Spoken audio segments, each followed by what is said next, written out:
నెస్లో tough competition ఇవ్వగలిగిన వాళ్ళు ఎవరైనా ఉన్నారంటే అది మా బ్రహ్మానందం గారు. The dynamic, the young, the energetic. ఈ సినిమాలో ఒక డిఫరెంట్ క్యారెక్టరైజేషన్తో మనల్ని మళ్ళీ నవ్వించడానికి సిద్ధమైపోయినటువంటి బ్రహ్మానందం గారికి గట్టిగా ఒకసారి చప్పట్లతో ఆహ్వానం పలుకుతాము. Inviting on stage the Guinness book of world record holder Brahmanandam గారు. పద్మశ్రీ బ్రహ్మానందం గారికి స్వాగతం.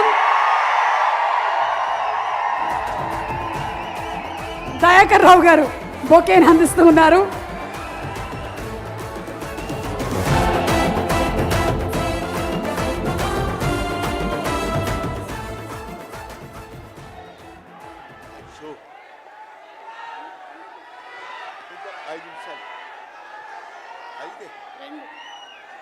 మన ఇద్దరి మధ్య ఒక మాట నిలబెట్టుకుందాం. ఓకే.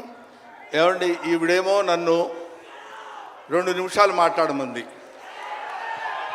నేనేమో 5 నిమిషాలన్నా మాట్లాడతానని అడుగుతున్నా. మా ఇద్దరి మధ్య బేరం కుదరటం లేదు. మాట్లాడేది ఎవరి గురించి? పవన్ కళ్యాణ్ గురించి. పవన్ కళ్యాణ్ గురించి మాట్లాడాలంటే 2 నిమిషాలు మాట్లాడటం కంటే చాలా థ్యాంక్స్ అండి, సంతోషం అని వెళ్ళిపోవచ్చు. అలా చేయనా సార్? 2 నిమిషాలు ఇక్కడ, 3 నిమిషాలు నాతో ఫోన్లో మాట్లాడరా? Okay sir. ఒకటి ఇప్పుడు ఇక్కడి నుంచి లెక్కేసుకోండి టైము, ఇందాకది కాదు.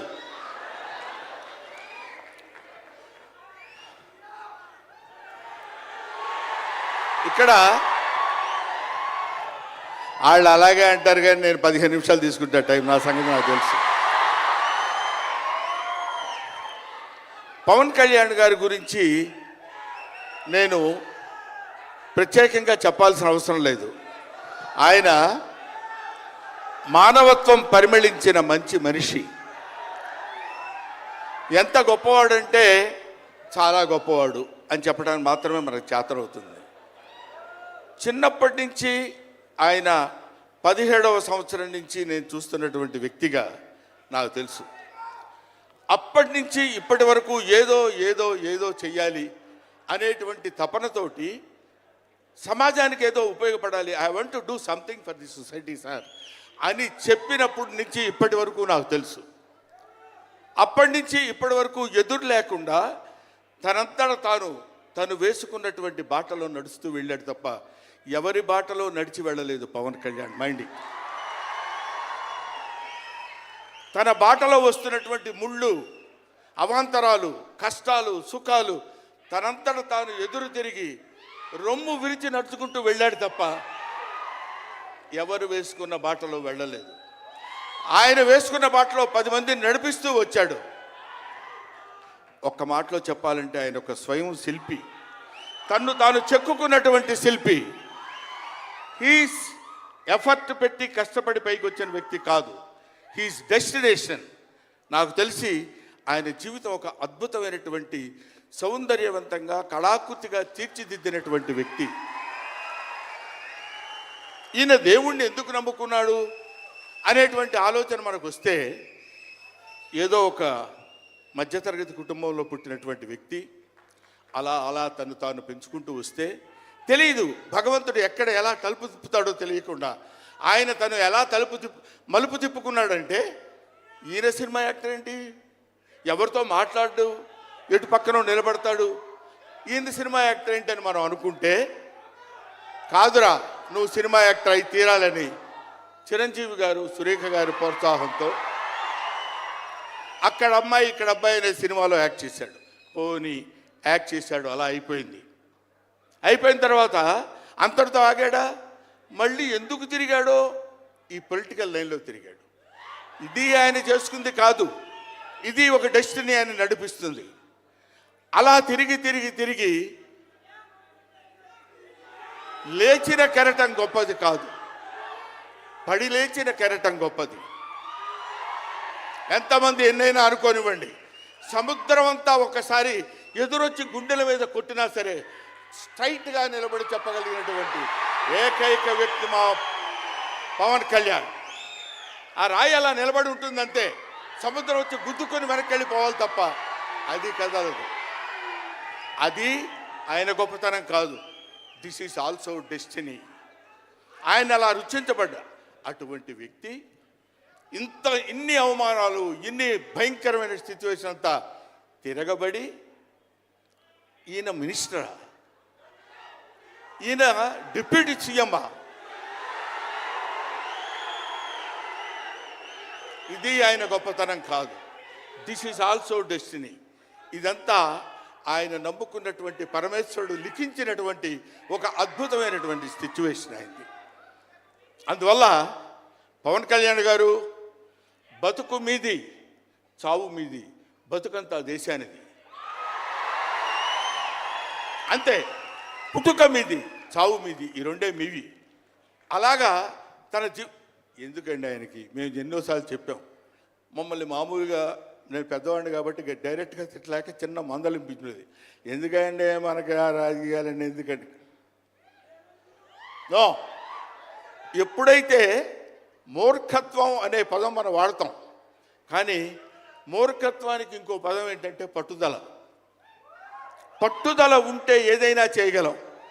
నువ్వు నా దగ్గరికి రావద్దు సుమా, వెళ్ళు. పట్టుదల ఉంటే మనం ఏమైనా చేయగలం అని చెప్పడానికి మహానుభావులు ఎంతో మంది పట్టుదలతో పెరిగారు, పుట్టారు, పెరిగారు. ఒక లాల్ బహదూర్ శాస్త్రి పట్టుదల, ఎడం చేత్తో కుడి చేత్తో పుస్తకాలు పట్టుకొని ఎడని చేత్తో గంగానది ఈదుకుంటూ వెళ్ళి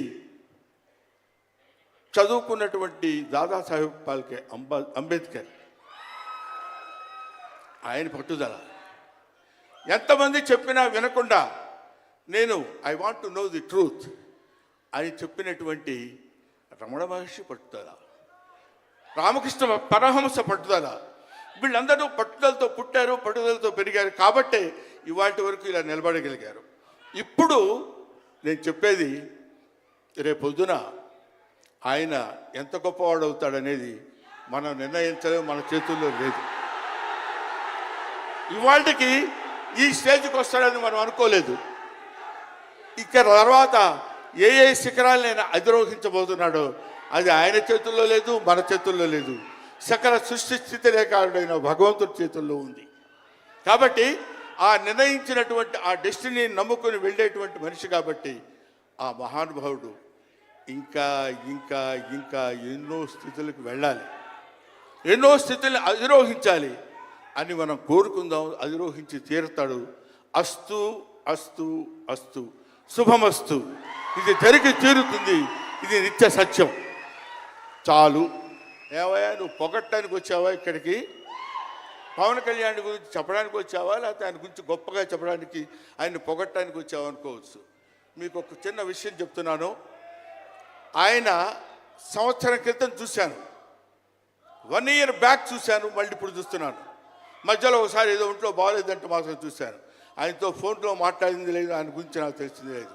మా ఇద్దరి మధ్య ఉన్నది స్నేహం కాదు, ఆత్మీయత. ఆత్మీయత వేరు, స్నేహం వేరు. ఆత్మలు కలిసేటువంటి ఒక అద్భుతమైనటువంటి సంబంధం మా ఇద్దరి మధ్య ఉంది కాబట్టి మనం చెప్తున్నాం. సరే, ఇక నీ సోది ఇది ఆపబోయా.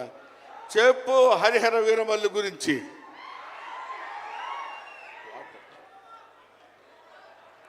హరిహర వీరమల్లు, ఇందాక తమ్ముడు భరణి చెప్పినట్టు,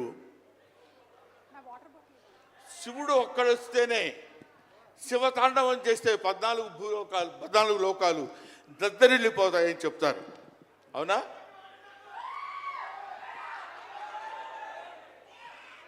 శివుడు త్రిశూలం పట్టుకొని తాండవం చేస్తే గడగడ గడగడగడ భూలోకం అంతా ఉణికిపోతుంది.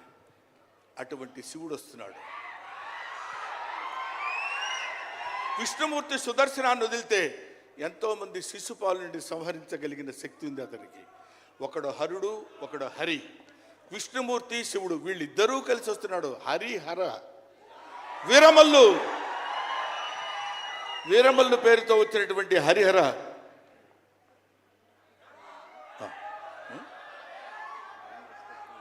ఓకే, అందుకని హరిహర వీరమల్లు గురించి మధ్యలో చిన్న డిస్టర్బెన్స్ జరిగింది. సరే, ఏదేమైనా ఆ సినిమా గురించి ఇంక నేను చెప్పాల్సిన పని లేదు, మీరు చూస్తారు కాబట్టి నేను మాట్లాడదు. ఎందుకంటే పవన్ కళ్యాణ్ గారి గురించి ఆవిష్కరించి ఆయన గురించి 2 ముక్కలు చెప్పాలని. సరే, సినిమా గురించి అంటారా, ఇంకా ఆయన గురించి మనం ప్రత్యేకంగా చెప్పాల్సిన అవసరం లేదు. ఆయన అలా కొట్టుకుంటూ ఇంకా రచ్చ రచ్చ రచ్చ రచ్చ కింద ఉంటుంది. ఇప్పటికే పవన్ కళ్యాణ్ గారు మరి ఆయన జాతకం ఏంటో నాకు తెలియదు, ఇలాంటి స్టైల్. అప్పుడెప్పుడో ప్యాంటు మీద ప్యాంట్ వేసుకుంటే స్టైలు. ఆయన